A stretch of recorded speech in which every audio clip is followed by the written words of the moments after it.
Hi, I'm Miro Uskokovic, owner and executive chef at Hani's Bakery in New York City. And today we are here to make our perfect version of Hani's malted cinnamon bun. Hani's Bakery is modern American-style bakery. Oftentimes we have lines down the block and we sell out pretty quickly. Malted cinnamon bun is Hani's best seller. Sometimes by the time you make it to the front of the line, the cinnamon buns are gone. It's large and fluffy and moist and has a lot of cinnamon and like a gooey, milky cream cheese glaze on top. Let's do the first step. We are making the most important part of the cinnamon bun. So we're adding cinnamon into this bun in the form of a schmear, where we are mixing all of these ingredients together so it will be easier to spread on our dough. So we want to mix dry ingredients first, which is our dark brown sugar. We can most definitely use a light brown sugar, but dark brown sugar has a higher molasses, and it means just like a little bit more of that like toffee, caramelly flavor. A lot of cinnamon and AP flour. I'm just gonna give it a quick mix. Okay, so now that all of the dry ingredients are incorporated, we're going to mix the Lyle cane syrup, which is like this like a British byproduct of processing sugar, with our butter that we just slightly melted and let it cool. Lyle syrup will add a little bit of the chewiness and the moisture to the schmear. Some recipes calls for addition of corn syrup, which is great. I find that Lyle's or cane syrup has that like a buttery toffee flavor that plays very well with the butter and with the cinnamon. You know, it is important that your butter is neither too hard, neither too soft, but it's like this beautiful tempered creamy texture.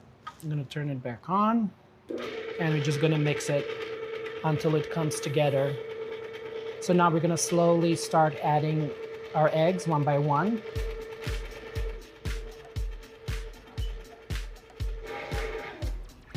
Okay, so our schmear is done and looks like frosting, and that's what exactly you're looking for. Now that schmear is ready, we're gonna move on and we're gonna make our dough.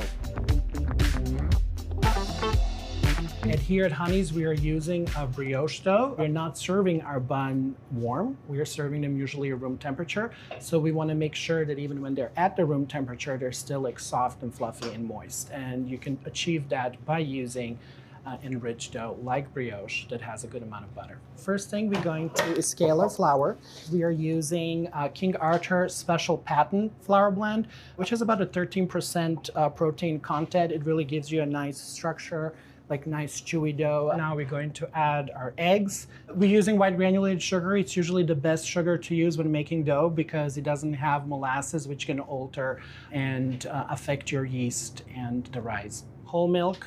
We are using fresh yeast. There's also dry yeast, and there's always a little bit of argument between the pastry chefs and bakers which one is better. I don't really think that there is much flavor difference, honestly. I just feel the fresh yeast is a little bit more resilient versus a dry yeast, which I feel is a little bit more temperature sensitive. So we're gonna mix our dough right now. We're holding off on adding salt and butter. Salt will tighten the dough, also affect the yeast as well, and the butter will affect the formation of gluten. So we're gonna first develop the structure before we add those two ingredients. So our dough is mixing right now. It's gonna take about 10 to 15 minutes. There are two different kinds of mixers. There's the planetarium mixer, which is kind of like an all-purpose, can do doughs, can do cakes, can do cookies.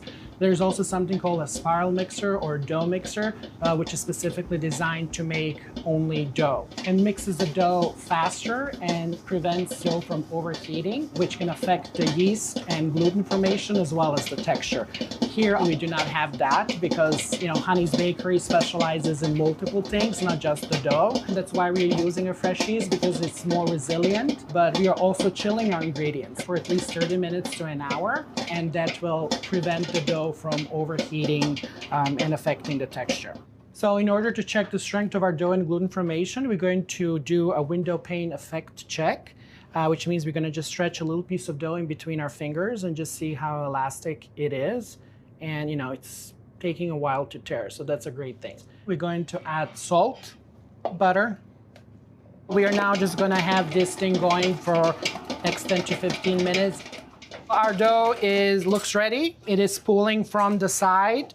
Also looks nice, elastic and shiny. So we're just gonna take it out of a mixer. It is important to either put it on a silpat, which is like non-stick pan liner, or you can align your tray with a plastic wrap spray with a little bit of pan spray, and then just put your dough on there.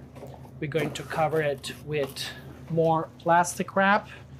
And we're going to bulk ferment this dough, which means we're going to leave it in a bulk as it is to sit at a room temperature for about like an hour or two. This is where the flavor is gonna be built, the structure, you know, it's going to like double or triple in volume. Okay, so it's been an hour and you can see a difference in the dough. It has risen, nearly doubled in volume. Removing these gases that have built up during the bulk fermentation is going to allow us to get rid of those like big bubbles and create more like finer brioche dough.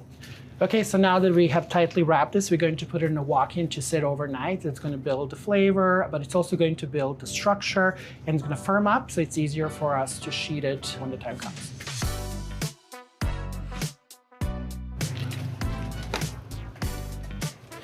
Okay, here's our dough that's been sitting for about 12 hours, nice and chill, so it's gonna be much more easier for us to sheet it. So this is a commercial sheeter, somebody calls it a roller. What this is doing is just essentially sheeting out the dough to the thickness that you want. At home, you would just use a rolling pin.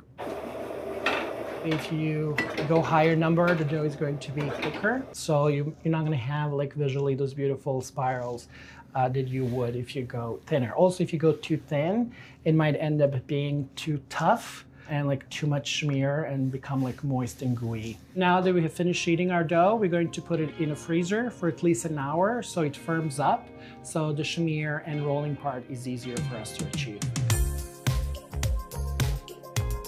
Our sheet of dough has chilled, so now we're going to apply our smear. You just want to spread it in like nice and even amount all around, and that's it. And now we're gonna start rolling it. So always the beginning is a little bit harder, especially if your dough gets soft and starts sticking to the parchment paper, but after that initial roll, it just gets easier. You know, you wanna roll it tight, not too tight. You know, you wanna make sure that there's enough room to expand. And we're gonna put it in a freezer for a few hours until it is practically frozen. And that's gonna allow us for like easier slicing and a better shape. So we're using this like a handy tool that a lot of bakers and pastry chefs use, which is called a bicycle cutter. We're just using it for scoring. If you do not have a bicycle cutter scorer, you just use a ruler. Just good old-fashioned rulers. You know, it's very important that all of your cinnamon buns are uniform, so they're baking at an even rate. And also you want to ensure that every customer gets the same size. So now that I've marked my buns, I just use good old knife. And this is why freezing is essential, because it cuts easier and cleaner. So we like to bake them in individual molds rather than baking them together, just to make sure they're all even. You can most definitely bake them in 13 by 9 inch pan. Some people really love that like super like gooey and like soft middle of the cinnamon bun bake. So we're using these plexiglass molds from Matfer, and you want to use something that has the bottom so that way it catches all that gooiness and smear that could potentially leach on the bottom. These are non-sticks. I'm going to cover them with a plastic wrap. We will put it in a mold while it's still frozen, and then around 9 p.m. every night we will pull those frozen buns in a mold and let them sit at room temperature at about 70 degrees. So they will slowly defrost and proof. So by the time the first steam is in at 5 a.m., they'll be ready to go in the oven. So we're gonna take these trays in our kitchen, and then we're gonna put it in a speed rack and let it proof. Our buns are ready.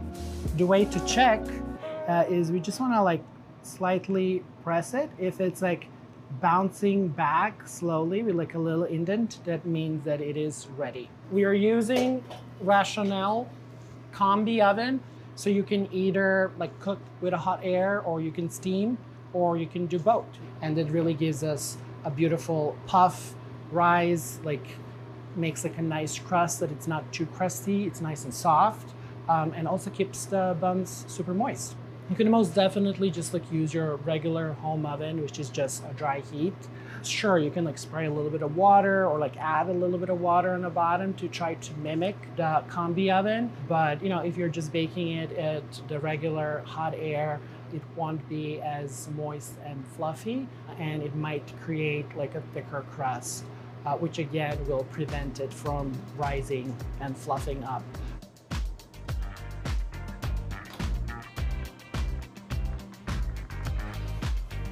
And now buns are done. We're gonna let it cool down for a little bit before we apply the malted glaze on top.